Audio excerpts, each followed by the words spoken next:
дайым айтасыз. Кыргыздын аялдарын сыйлагыла. Кыргыздын балдарын жалгыз чоңойтуп келаткан кыз келиндерине колуңардан келсе жардам бергиле. Адан да ашып кетип атса үйлөнгүлө. Ушул сөздөрдү айтасыз го.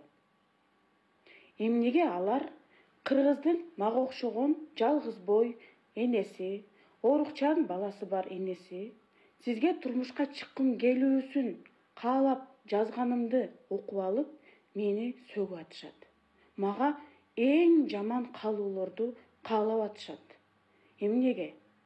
Эгерде сизди чындап сабактарыңызды угуп жүргөн эркектер болсо, анда алар дагы бир жолу кайталайм, мага бакыт каалаш керек эле го.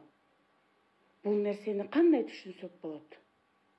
Неге алар мага сизди уга туруп сабактарыңызды мага жамандык каалап атышат?